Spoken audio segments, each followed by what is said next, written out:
नमस्कार दोस्तों, आज हम एक दहेज पीड़ित नारी की आत्मकथा इस विषय पर निबंध जानेंगे। कई दिनों से देख रही हूँ कि जब मैं इन बच्चों को पढ़ाने आती हूँ तब आप उत्सुकता से मेरी ओर देखने लगते हैं। शायद आप सोचते हैं कि यह तो किसी अच्छे घर की युवती लगती है, फिर किसी के घर आकर बच्चों को पढ़ाने का काम क्यों करती है। सोचती हूँ अपनी व्यथा भरी राम कहानी आपको सुना ही दूँ ताकि आपकी उत्सुकता शांत हो सके। मेरा जन्म बिहार राज्य के रोहतास जिले के एक छोटे से गांव में हुआ था। मेरे पिताजी एक प्राथमिक पाठशाला में शिक्षक थे। माता धार्मिक विचारों वाली सीधी सादी महिला थी। 3 पुत्रों के बाद मेरा जन्म हुआ था, इसीलिए मुझे माता पिता का बहुत लाड़ प्यार मिला।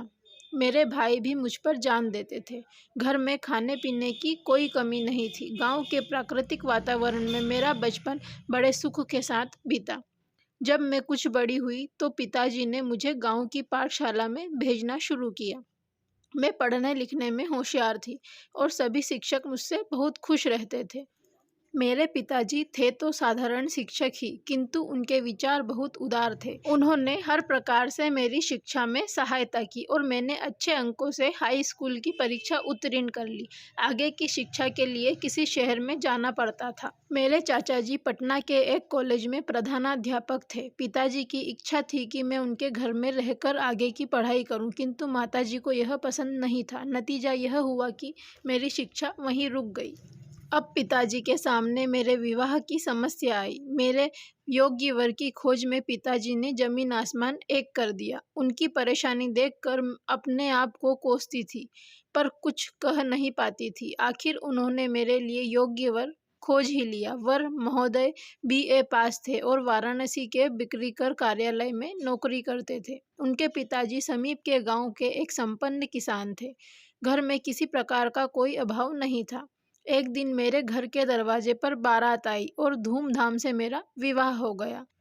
मेरे पिताजी थे तो साधारण शिक्षक ही, फिर भी उन्होंने दहेज में काफ़ी सामान दिया। सुनने में तो यह भी आया था कि उन्होंने मेरे ससुर जी को नगद रुपए भी काफ़ी दिए थे, पर मैं इसके बारे में ठीक ठाक नहीं जानती। अपने घर से विदा होकर ससुराल जाते समय मुझे जो दुख हुआ उस शब्दों में मैं प्रकट नहीं कर सकती। खैर, मैं ससुराल आ गई और अपनी मेहनत तथा व्यवहार से सबको खुश करने की कोशिश करने लगी, पर विधाता को कुछ और ही मंजूर था। जल्दी ही मेरी सास, नंदे और पति खुद मुझे तरह तरह के कष्ट देने लगे। तानों की बौछार तो होती ही थी, कभी कभी मारपीट भी होने लगी। एक दिन तो सास जी ने गर्म चिमटे से मेरे शरीर पर जगह जगह दाग भी दिया।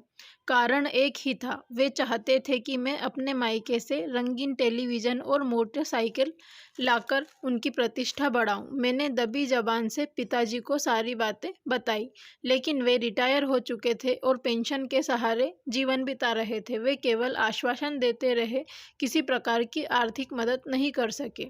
मैं भी उनकी विवशता समझकर चुप रही। एक रात जब सब लोग खा पीकर सोने की तैयारी करने लगे तो मैंने पास के कमरे में कुछ कानाफूसी सुनी। कान लगाकर सुना तो काँप उठी। मेरी सास और नंदे मेरे पति पर दबाव डाल रही थी कि मिट्टी का तेल डालकर मुझे जला दिया जाए। वे मुझे हमेशा के लिए रास्ते से हटा देना चाहती ताकि उनके बेटे की दूसरी शादी हो और उन्हें मुँह मांगा दहेज मिले। बस उसी रात पौ फटने के पहले ही मैं उस नरक कुंड से भाग निकली और जगह जगह ठोकरें खाती हुई इस शहर में आ पहुंची। यहाँ आप जैसे उदार लोगों की कृपा से 2-4 घरों में बच्चों को पढ़ाने का काम करती हूँ। इन्हीं ट्यूशनों के सहारे जिंदगी के बाकी दिन बिताने का इरादा है। हाँ, ईश्वर से यही प्रार्थना करती हूँ कि फिर भारतीय नारी के रूप में मुझे जन्म ना दे। दोस्तों, ये निबंध आपको कैसा लगा कमेंट करके ज़रूर बताएं। और अगर आपको हमारी ये कहानी पसंद आई हो तो प्लीज़ हमारे चैनल को सब्सक्राइब करें और बेल आइकन को प्रेस करें ताकि आने वाली वीडियोज़ की नोटिफिकेशन मिल सके। धन्यवाद।